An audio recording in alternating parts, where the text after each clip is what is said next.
Hi, T.O.T. Carlson here. Anytime is a good time for the Beatles, and I'm always going through my collection looking for stuff to cover and unbox on this channel. So I actually came across some stuff that I've had for a while that I've never actually looked at on this channel before, and these are actually re-releases of the Beatles American albums.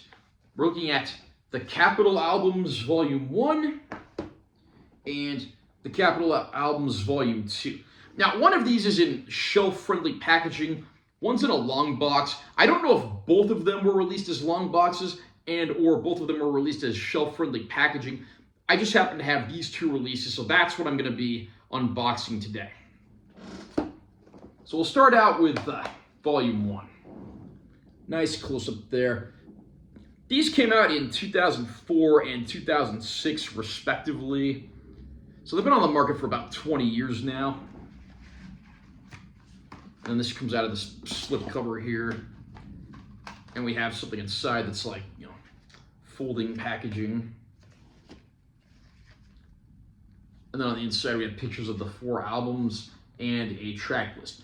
Each CD has the album on it twice. Once in stereo, once in mono.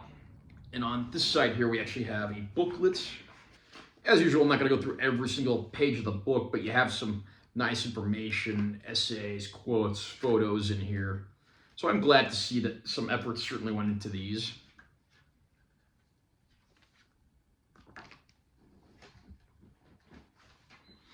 And then on the other side, we have the actual CDs. We have Meet the Beatles. And here's just a look at what the CDs look like. I'm not going to pull out every single CD because they all kind of look the same, but almost kind of looks like a record label from back in the day, and that's very cool. Next up, we have the Beatles' second album, which was entitled The Beatles' Second Album. We then have Something New. And lastly in this set, we have Beatles 65. And that's it for the stuff that appears in the Capitol Albums Volume 1 set, so we will now move on to the Capitol Albums Volume 2. Side of the box has pictures of the albums. Back cover's got our track list. Top and bottom of the box are just plain. We pull this open, and this actually folds out, so we have both pieces of artwork there. And then here we have pictures of our album covers as well as our album track list. And one side, of course, has our booklet. It's a little hard to get this out of here.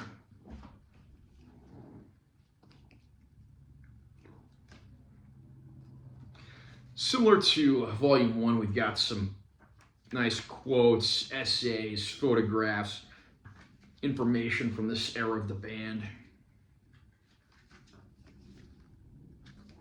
And then once again, we have our actual albums from the set. We have the soundtrack to the film Help. We have the early Beatles.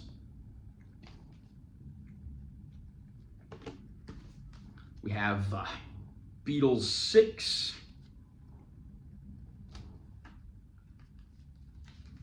And lastly, we have the American version of Rubber Soul. For those of you who don't know, the Beatles albums that were released in America were not the same as the albums that were released in the UK. The UK albums were the original ones, which the band considers to be their official discography. But when the band was releasing material in America, a lot of the times what would happen would be album cuts would be kept on, but some of the deeper tracks would be taken off, and some of the non-album hit singles would be added. This was a pretty common format back in the day for a lot of British groups that were being marketed in the United States. I mean, this practice continued even up into the 1970s with the release of The Clash's first album, so it's certainly not something that was limited to the Beatles.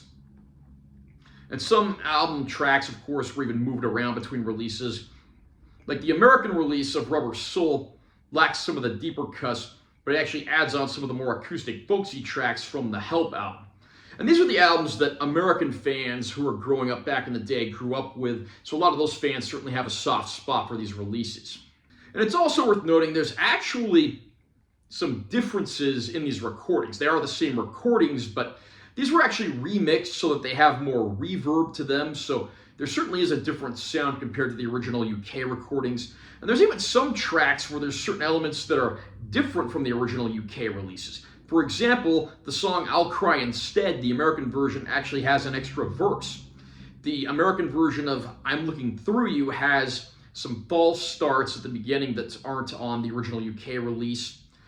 The American release of the Help album, which I just showed you here, again, the soundtrack from the movie, has some instrumental score tracks that were not featured on the original UK LP. Additionally, the title song, Help, actually has a brief James Bond-style intro that was never featured on any of the original UK releases of the song.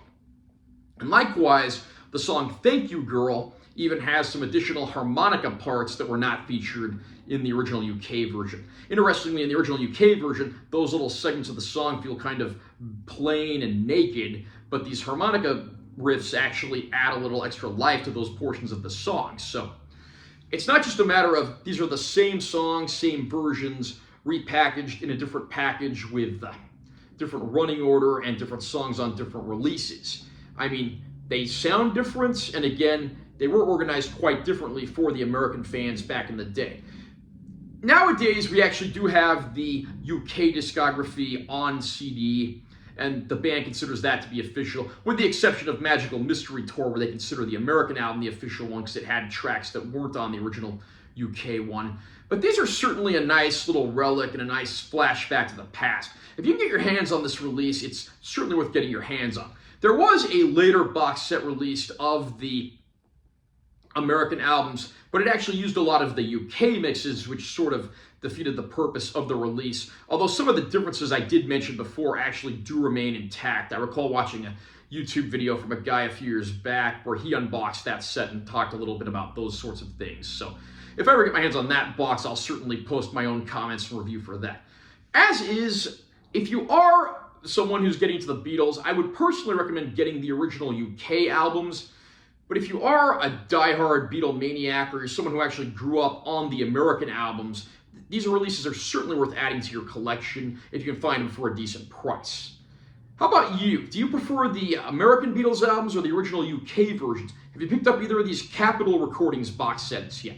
Comment down below and let me know what you think. Also, remember to subscribe to this channel for more content. I'm always posting new videos. And make sure to give this one a like if you found it helpful. I'm Taylor T. Carlson. I'll see you next time.